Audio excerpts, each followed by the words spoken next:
Dear student, most welcome आपके अपने YouTube channel study with Shashi में। आज इस चैनल के माध्यम से हम आपके लिए लाए हैं 2019-20 के समसामयिक घटनाओं को। इन घटनाओं को हम कोशिश करते हैं पूरे विश्लेषण के साथ आपको बताएं। तो चलिए स्टार्ट लेते हैं आज के इस समसामयिक घटनाओं के नए चैप्टर का पहला प्रश्न से। पेज 1 के पहले पॉइंट को लेते हैं। वैश्विक स्वास्थ्य सुरक्षा सूचकांक 2019 की चर्चा करते हैं। वैश्विक स्वास्थ्य सुरक्षा सूचकांक 2019 में कुल देश 195 भाग लिया, जिसमें भारत का स्थान 97वां है। विस्तार से इसे देखते हैं। 25 अक्टूबर 2019 को वैश्विक स्वास्थ्य सुरक्षा सूचकांक 2019 जारी किया गया।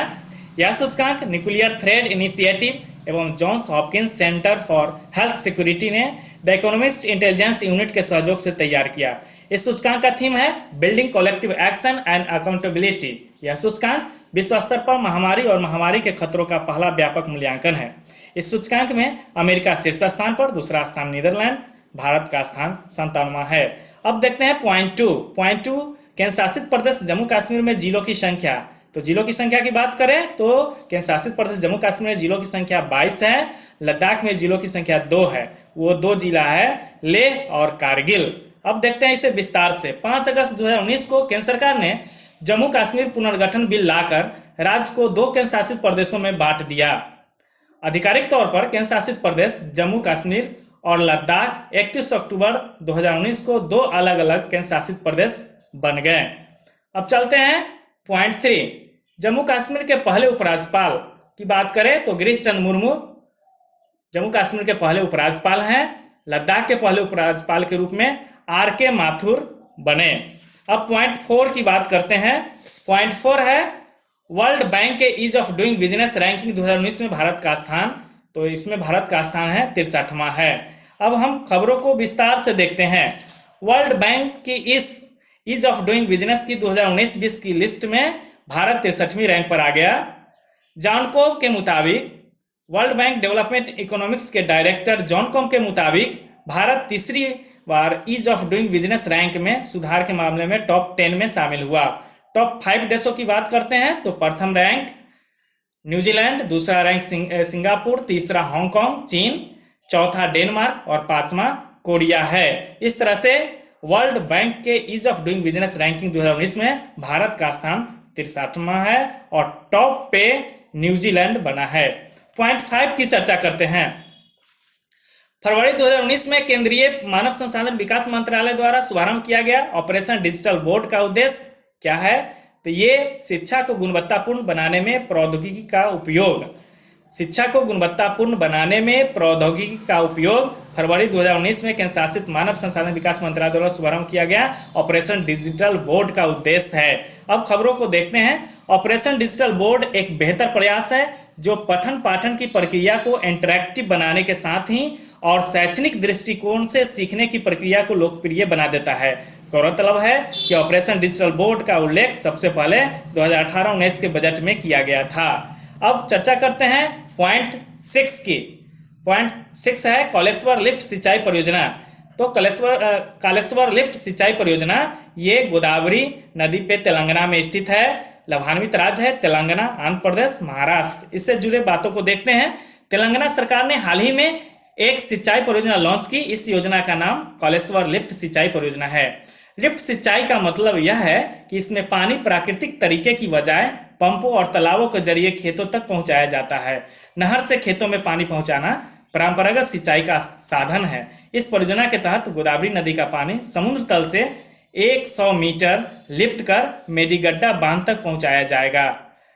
इस कालेश्वर लिफ्ट सिंचाई परियोजना को बनाने में 80,000 करोड़ का लागत लगा है। यह दुनिया का सबसे बड़ा लिफ्ट सिंचाई प्रोजेक्ट माना जाता है। पॉइंट 7 देखते हैं। जम्मू कश्मीर के किश्तवाड़ में स्थित कीरू पनबिजली परियोजना। तो ये परियोजना चिनाव नदी पर स्थित है। अब विस्तार से देखते हैं। कीरू पनबिजली परियोजना एक रन ऑफ रिवर योजना यानी जल भंडारण के बगैर योजना के रूप में की गई है। इस परियोजना से उत्तरी ग्रिड को आवश्यक बिजली सुलभ होगी और इसके साथ ही जम्मू कश्मीर के दूर दराज के क्षेत्रों के विकास की प्रक्रिया में तेजी आएगी। अब पॉइंट 8 को देखते हैं।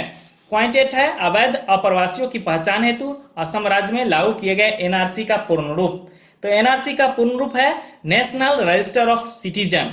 National register of citizens NRC का पूर्ण रूप है। अब एनआरसी को समझते हैं। भारत के राष्ट्रीय नागरिक पंजी भारत सरकार द्वारा निर्मित एक पंजी है जिसमें उन भारतीय नागरिकों का नाम है जो असम के वास्तविक वैध नागरिक हैं।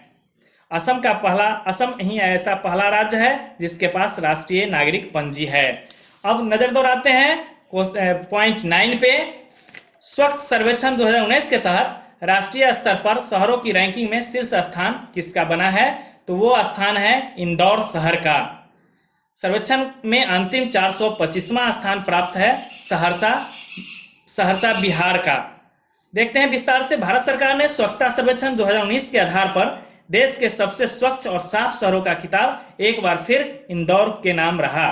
भोपाल सबसे स्वच्छ राजधानी में पहले स्थान पर। वहीं इस सर्वे में छत्तीसगढ़ को बेस्ट परफॉर्मेंस स्टेट अवार्ड से नवाजा गया। अब लेते हैं पॉइंट 10 10वां है। अगस्त 2019 में ई गवर्नेंस पर 22वां राष्ट्रीय सम्मेलन का आयोजन। तो ई गवर्नेंस पे 22वां राष्ट्रीय सम्मेलन का आयोजन शिलोंग मेघालय में की गई। इस सम्मेलन का पूर्वोत्तर क्षेत्र में पहली बार आयोजन किया जा रहा है। यह सम्मेलन सभी तरह की डिजिटल सेवाएं उपलब्ध कराने, समस्याओं के समाधान में अनुभव का आदान प्रदान करने, जोखिम कम करने, मुद्दों को सुलझाने के लिए के दृष्टि से महत्वपूर्ण है। अब पॉइंट 11 को देखते हैं।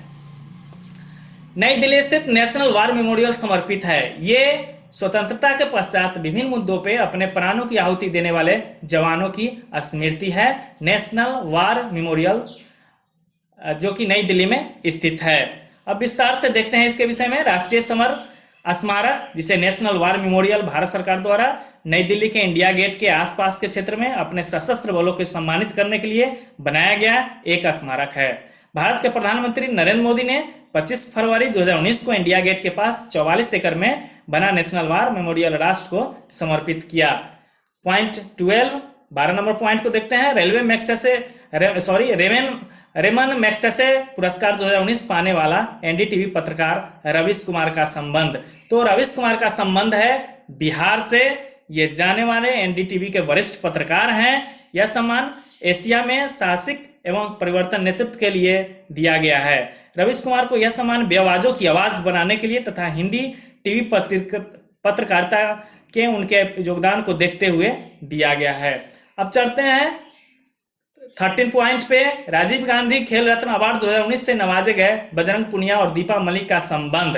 तो चर्चा करते हैं हम राजीव गांधी खेल रत्न अवार्ड 2019 में नवाजे गए बजरंग पुनिया और दीपा मलिक के विषय में।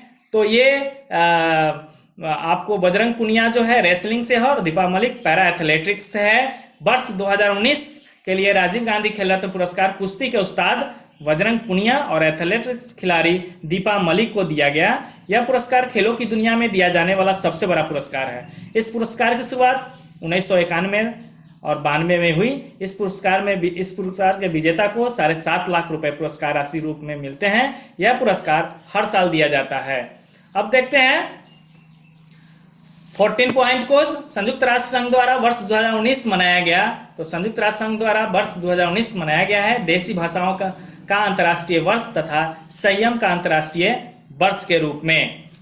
अब चर्चा करते हैं 15 नंबर क्वेश्चन को। 15वां पॉइंट है चंद्रयान 2 प्रक्षेपित स्थल श्रीहरिकोटा स्थित है। तो श्रीहरिकोटा स्थित है आंध्र प्रदेश में। अब थोड़ी सी चंद्रयान 2 के विषय में। भारतीय अंतरिक्ष अनुसंधान संगठन इसरो द्वारा विकसित चंद्रयान 2 को 22 जुलाई 2019 को श्रीहरिकोटा रेंज से सफलतापूर्वक प्रक्षेपित किया गया। 16वां पॉइंट है भारत सतह से हवा में मार करने वाली मिसाइल रोधी मिसाइल S-400 ट्रायम्फ प्राप्त किया। ये आपको S-400 ट्रिम्फ रूस से प्राप्त किया है। देखते हैं S-400 ट्रिम्फ एक विमान भेदी हथियार एड 300 परिवारों का नवीकरण के रूप में की गई अल्माज केंद्रीय डिजाइन ब्यूरो द्वारा 1990 के दशक में विकसित विमान भेदी हथियार प्रणाली है। 17 पॉइंट देखते हैं। 17वां पॉइंट है 1 अप्रैल 2019 को सिंधु नदी पर बने सबसे लंबे सस्पेंशन ब्रिज स्थित है। तो ये सबसे लंबे सस्पेंशन ब्रिज जो कि सिंधु नदी पे है वो है लेह में है। अब देखते हैं इसके विषय में। श्रीनगर भारतीय सेना के जवानों ने इंजीनियरिंग की मिसाल कायम करती हुई जम्मू कश्मीर के लेह में सिंधु नदी पर 260 फीट लंबा सस्पेंशन ब्रिज महज 40 दिन में बना दिया। इसे मैत्री ब्रिज के नाम से भी जानते हैं। इसकी कुल लंबाई 260 फीट है। अब चलते हैं नेक्स्ट क्वेश्चन, नेक्स्ट पॉइंट पे। वो 18 है, FATE का पूर्ण रूप। तो इसका पूर्ण रूप है फाइनेंशियल एक्शन टास्क फोर्स। लेकिन फाइनेंशियल एक्शन टास्क फोर्स क्या है देखते हैं। वित्तीय कार्रवाई कार्यदल, इसको कहते हैं वित्तीय कार्रवाई कार्यदल, एक अंतर सरकारी संस्था है जो काले धन को वैध बनाने, मनी लॉन्ड्रिंग को रोकने से संबंधित नीतियां बनाने के लिए सन 1989 में स्थापित की गई थी। इसके सदस्य देश की संख्या है 37 और इसका मुख्यालय है पेरिस, फ्रांस में है। अब देखते हैं 19वां पॉइंट, 13वां एसएम शिखर सम्मेलन वर्ष 2020 में आयोजित किया जाएगा। तो ये शिखर सम्मेलन एसएम का, जिसका फुल फॉर्म है एशिया यूरोप मीटिंग, ये आपको नोम पेन कंबोडिया में आयोजित किया जाएगा। 12वीं की चर्चा करें तो ये शिखर सम्मेलन बेल्जियम की राजधानी ब्रुसेल्स में 18 से 19 अक्टूबर को संपन्न हुई। मुद्दा था इसका वैश्विक चुनौतियों के लिए वैश्विक भागीदार, global partners for global challenges. इसकी स्थापना, अगर एसएम की स्थापना की बात करें तो ये 1 मार्च 1996 को किया गया था 53 सदस्यों के साथ। थाईलैंड में इसका पहला शिखर सम्मेलन हुआ था। अब 20वां पॉइंट देखते हैं, बाल विवाह और बाल श्रम के विरुद्ध संघर्ष हेतु Bill and Melinda Gates Foundation change maker award सितंबर 2019 में दिया गया। तो ये चेंज मेकर अवार्ड सितंबर 2019 में पायल जागीर जो कि राजस्थान के है उसको दिया गया है। बाल विवाह का, बाल श्रम के विरुद्ध संघर्ष हेतु Bill and Melinda Gates foundation का चेंज मेकर अवार्ड। अब 21 पॉइंट को देखते हैं, फीफा के वर्ष 2019 के सर्वश्रेष्ठ फुटबॉलर पुरुष और महिला कौन है।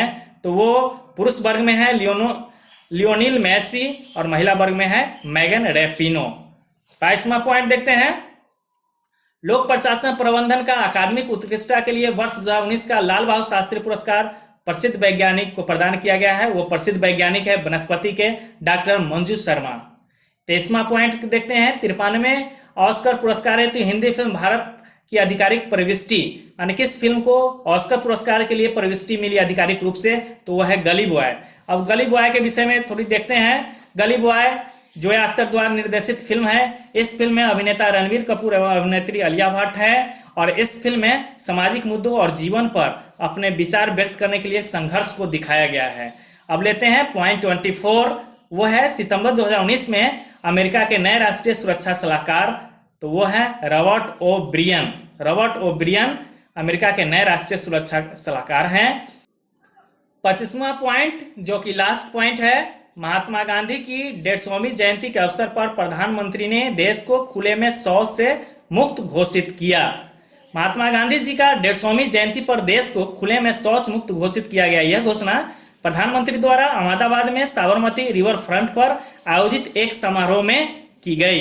इसके साथ ही स्वच्छता का अग्रदूत बापू का सपना साकार हुआ।